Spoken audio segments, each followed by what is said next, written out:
Hello everyone, welcome back to Blacksmith Studios. My name is Jack and today I will be talking about your friendly neighborhood Spider-Man and its future. So there will be spoilers for the finale, so if you haven't seen it yet, then please come back after you've seen the finale, as this is kind of an ending explained. So at the end of Your Friendly Neighborhood Spider-Man, we discover Norman Osborn's plans for the internship that Peter was on. His plan was to create a gateway for space exploration. Now, during the final act, the gateway brings in Venom, which was from the first episode of the series. Now, Doctor Strange swoops in, of course, to intervene, but ends up time traveling back to the events of episode 1, creating a time loop so that Peter will always become Spider-Man. It was a really, really cool reveal, but it does create that paradox of how the spider powers were actually created in the first place. But, of course, that's a philosophical question for another day. Anyway, we end the series with some loose ends, but as there's going to be a Season 2 and a Season 3, and that they've already been greenlit, I thought I'd go over what's kind of been set up. So, first is Tombstone. Now, Tombstone finally got his name and powers during this show, but from the looks of the final episode, he is slowly becoming pale-skinned, like we know of him in the comics. So at the end of the series, Tombstone gets in the car with his gang. He is now the leader of the gang, and you can see by his fingertips that they are now white. So this goes to show that he will eventually slowly turn into the Tombstone we know, and I'm really excited to see how Tombstone's story continues. And with him being the main boss, I can imagine him getting that black leather jacket that Don had before. Now, another thing is WEB, or Worldwide Engineering Brigade. This is a company created by Harry Osborn where young scientists can work together in peace without adults influencing things. This will be such an interesting concept to introduce, and the fact that they're going to continue this throughout Season 2 and hopefully Season 3, it's really exciting to me. It gives me similar vibes to the Emily May Foundation in the Spider-Man games as well. I can see this being a small setup for Spider-Man and his amazing friends as well, with some familiar names on the whiteboard that Harry recruits as part of WEB. Now, I'm not saying that the show is going to be Spider-Man and his amazing friends like the old series. I just think that this is going to set up certain characters in this universe to become heroes just like Spider-Man and maybe even join forces. All, of course, with that as well, Amadeus Cho does not accept his invitation to WEB, and we see him spinning around an Oscorp building in his own office from the looks of it, leading me to believe that he's just going to be working with Oscorp and maybe start working with Norman Osborn closer and possibly making his own Hulk formula. Of course, Amadeus Cho does turn into a Hulk in the comics, so I don't see why not. And a part of me thought, what if he is the Hulk to a superhero group that Norman Osborn makes? Maybe even a Dark Avengers team. But besides the point, Nico. Now, Nico obviously has a connection to magic in the comics, and as we've all theorized, we thought that she left her mum and dad, who are usually kind of villains in the comics, to keep away from that life so that she can have her own normal life in New York. Well, it seems that Nico is finally getting in touch with her magical abilities and is beginning to contact her mother by the end of the series. Now, I can imagine that this will be introduced to Peter Parker. Nico's going to reveal this to Peter, and of course, Nico may join forces with Peter later down the line as well. We also get a nod to Dr. Octopus, as Otto is seen in his prison cell drawing his classic robotic arms that audiences have come to know. We also see Norman Osborn explore that same room with the space gateway, and he discovers a piece of the Venom symbiote, setting Venom up as a villain later down the line. But the biggest twist, and this blew my mind, Richard Parker is still alive. Of course, this is Peter Parker's father. Now, this is a huge deal. I don't know any version of Spider-Man in which any of his parents are alive. I believe Amazing Spider-Man 3 tried to bring back Peter's father as part of that plot for Amazing Spider-Man 3, but that obviously never went through. So I want to go through my thoughts for Season 2 and 3 following this amazing first season. So I think Season 2 will kick off with Peter and Harry working at WEB and trying to come up with something great, an invention, or trying to bring more people into it. However, in the meantime, I think Norman will be experimenting on that symbiote in the background, and I think the main villain of Season 2 will be Tombstone and maybe even Doc Ock, but with the main villain being Tombstone. So we could have Spider-Man eventually take down Tombstone. I can even imagine Peter will be found out to be Spider-Man by Tombstone, And if Peter does start dating Pearl, this could lead Tombstone to being a bit more violent, a bit more betrayed. I even think that Peter could, recruit Pearl to join Web, and she could be, I believe it's Wave in the comics. And of course, Peter can then reveal to all of his friends that he is Spider-Man. One of the people recruited was Finesse, who was revealed in the end of season 1 to be an ally to Daredevil.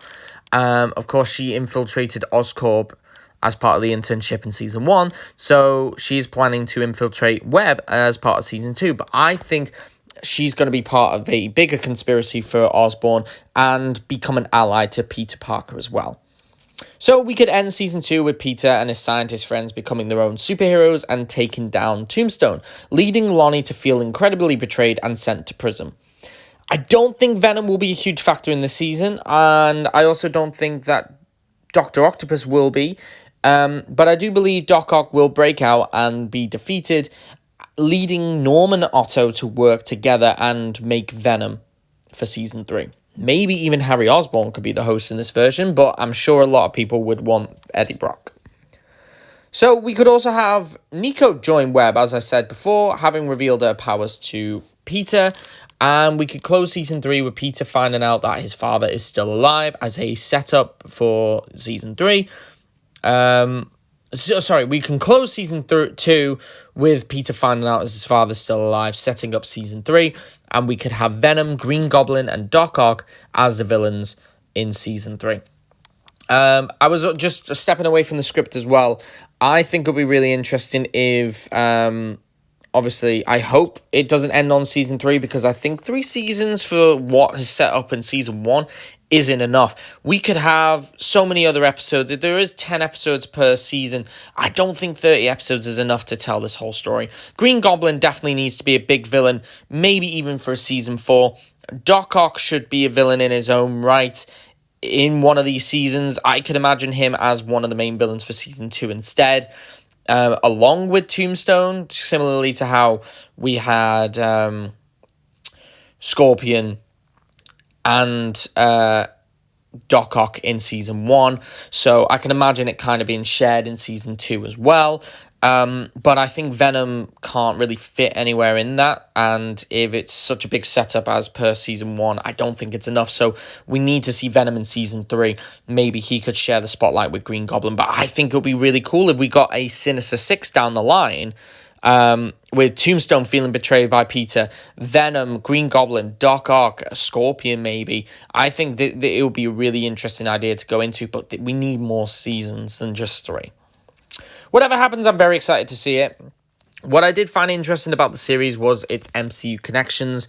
The show is clearly a what-if divergent timeline. Even the Watcher showed up in the final episode. So certain events occurred, such as the Shatari battle, the Civil War airport battle as well.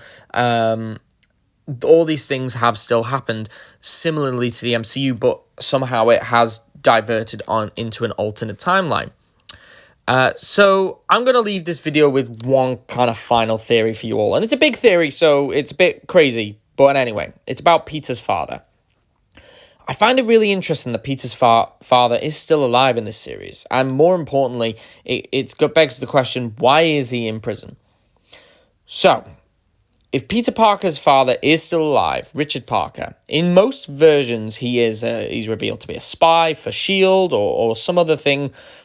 I think Richard Parker needs to have a truly monumental moment in this series. I think his story needs to be played across multiple seasons and ending with the final season. This is why the MCU really needs to start working on closing their stories and not leaving things open-ended, creating that beautiful closed book. For example, as I revealed in the past, I am creating a Marvel animatic for you all, and this is kind of another hint towards it. I will be revealing it later, so not at this time, but it has a closed 5-season story, possibly a 7-season story, but it's still going to have a continuous and story ending in either season 7 or season 5, but it's a closed book and it's a beautiful story that I've created. Unfortunately, you will not be able to see it.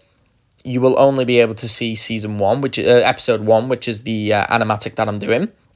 But I have written out the entirety of season 1, and I've got plans for season 2, 3, 4, 5, and I've got multiple ideas that I can start stretching out to make a 6th and a 7th season. Now, I am not going to go further into that, but when I do release this pilot, as I say, this pilot animatic, I want you all to spread the word. Okay, and I will tell you the hashtag to use. There's going to be a hashtag for it, and I want you to spread the word. And I want you all to help me achieve a dream by getting this animatic to Marvel to make a great animated series. If you all love Your Friendly Neighborhood Spider-Man, you will love what I've got planned. Okay, you will love what I've started writing and what I've got planned for the future of what I've actually written. So let's get it made. Okay, I will do a full reveal soon. I'm just working on some sketches at the moment. Well, my partner is anyway. And yeah, I really want to show you guys, but I'm going to be really careful with what I say. Look, chances are, will it get over to Marvel? Probably not. Very unlikely. But let's make some Marvel history here. Let's make history with this and push it to Marvel. And I hope it works. I really hope you guys can help. I hope you can spread the word. But we shall see. But anyway, going back to this, I have a theory, and I think it would be such an emotionally impactful moment if we discovered Peter Parker's father killed Ben Parker, his own brother. Now, Peter in this version and simultaneously the MCU version seems to not have a close connection with Ben Parker. So it got me thinking, Ben clearly died before Peter realistically got taken by Aunt May. So what if Peter's father did kill Uncle Ben, leading to his mother, Peter Parker's mother, abandoning him, or maybe she passed away beforehand, and Peter was given solely to Aunt May? I think, of course, Peter Parker obviously has had a relationship with Uncle Ben in this version, which is fine, but why was Peter's father in prison? I think it would be really interesting if Peter's father was a criminal or a spy and gave Peter to Aunt May and Uncle Ben, and somehow Peter's father's sort of influence got Uncle Ben killed. This could be indirect. This could be completely indirect. This could be that Peter Parker's father was chasing after some criminals. They found out who he was, so he gave away Peter to Uncle Ben, and then these criminals discovered, Uncle Ben and killed him. And it was his fault, and it was Richard Parker's fault for not, for trying to get him with the sort of trying to investigate the wrong people, should I say. I think this would be such an emotional, huge storyline for future seasons, and would be something that we've never explored before. Now, yeah, it probably isn't Richard Parker 100% killing Uncle Ben, and it's probably the fact that he's in prison for a different reason, but it would make the act morally ambiguous and would be something like, why is he in prison? Did he kill, if he did kill Uncle Ben, it's like, how was he behind it? How did he do it? And why is Aunt May still visiting him? So it begs for a really interesting story. I would love this. I would personally absolutely loved if this was part of it. I think it would be such a great story that could pass all over the entirety of this series, and it would be something really interesting. And of course, going with this and the fact that this is kind of an MCU adjacent timeline, I want to leave you with one final question. If Richard Parker is in this world in prison, is he in the MCU?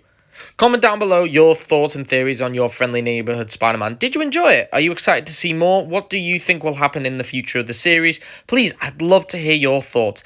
If you did like this video, then please like and subscribe for more content like this. And thank you all again so much for watching. I hope you have a great day.